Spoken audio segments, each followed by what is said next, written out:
गच्छामि धम्मं शरणं गच्छामि।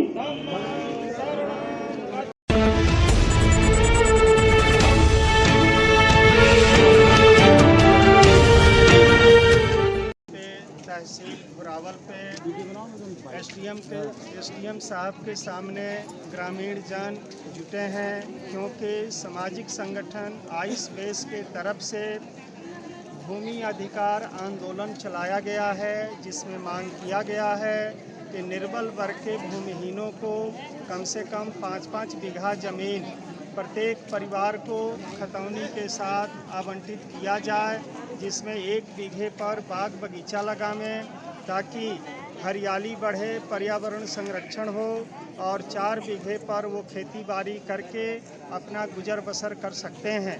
लेकिन 5 बीघे का मालिकाना अधिकार उनको प्रदान किया जाए। तो ये हमारी पहली मांग है।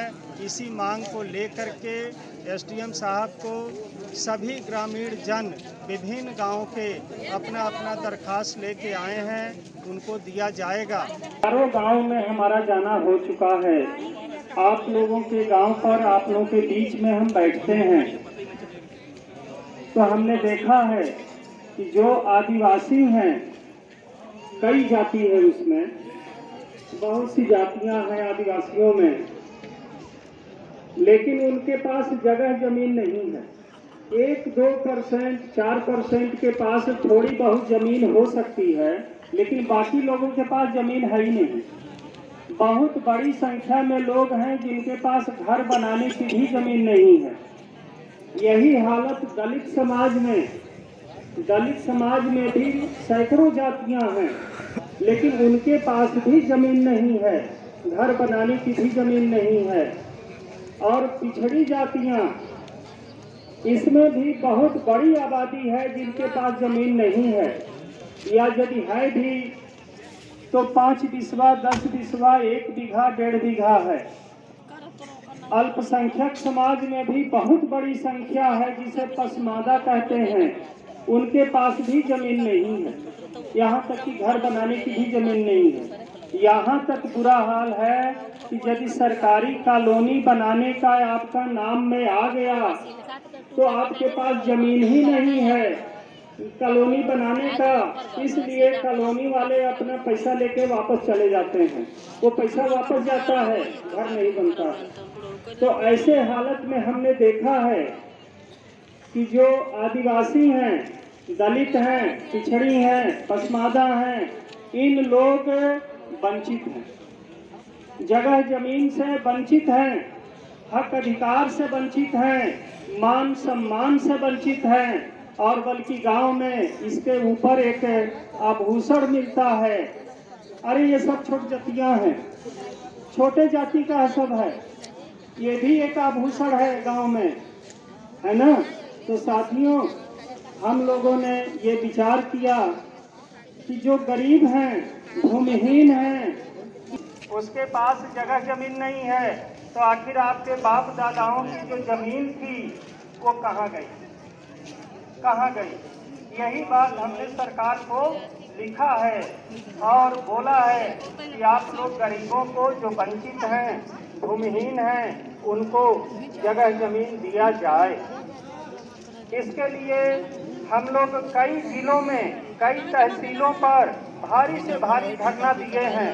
अभी 14 दिसंबर को मरिहान तहसील पर इससे भी बड़ी तादाद में लोग इकट्ठे हुए थे और वहां पर भी अपना दरखास्त दिए हैं। लालगंज तहसील पे अभी 22 नवंबर को हम लोग किए थे, वहां बहुत भारी संख्या में लोग इकट्ठे हुए और अपना दरखास्त दिए हैं। कई बार ये हो चुका, ये तीसरी बार हो रहा है यहाँ बुरावल तहसील पे, लेकिन अभी तक जमीन नहीं मिली। तो आखिर हमने इनको 7 बीघे तक जमीन देने का कृषि भूमि, हमने बोला कि हुजूर, हमने तो केवल 5-5 बीघा जमीन मांगा है, आप उतना ही दे दें तो ये सभी गरीब लोग कृषि हो जाएंगे। तो बोले कि नहीं, आपकी मांग सही है, सरकार को हमने भेजा है, सभी अधिकारियों के पास भी भेजा है, इस पर जो भी निर्देश आएगा हम लोग काम करेंगे। लेकिन बाद में हमें किसी वकील ने बताया कि 100 के अधिकारियों को निर्देश दिया गया है कि 26 धारा में है कि उनको जमीन दीजिए। तो कानून तो बना है, लेकिन आप लोगों को जमीन मिला है क्या? कहीं जमीन मिला है? नहीं मिला है। कोई जमीन देने के लिए आपके गांव पे घर पे आया है क्या? कोई विधायक जी, सांसद जी, कोई एसडीएम, डीएम, कोई अधिकारी आपके दरवाजे गांव पर जमीन देने के लिए गए हैं क्या? कभी नहीं गए। देखो भाई, ये टीवी वाले, मीडिया वाले सब लोग के कैमरे में ये आना चाहिए। सभी ग्रामीण बोल रहे हैं कि हमारे घर गांव पे कोई हमें जमीन देने के लिए, पूछने के लिए आया ही नहीं। वीर बिरसा मुंडा, वीर बिरसा मुंडा, सरदार वल्लभ भाई पटेल, सरदार वल्लभ भाई पटेल, माता सावित्रीबाई फुले, माता सावित्रीबाई फुले, ज्योतिबा फुले, ज्योतिबा फुले, पेरियार स्वामी। कि हमको शिक्षित होना होगा, हमको अपने बच्चों को पढ़ाना होगा और उन बच्चों को पढ़ा लिखा करके इनके जगह पर बैठाने की पूरा कोशिश करना होगा। और उस हक अधिकार के माध्यम से हम हर जगह अपना कानून के तरीके से लागू करेंगे और हक को प्राप्त करेंगे। दिमाग से उतर गया।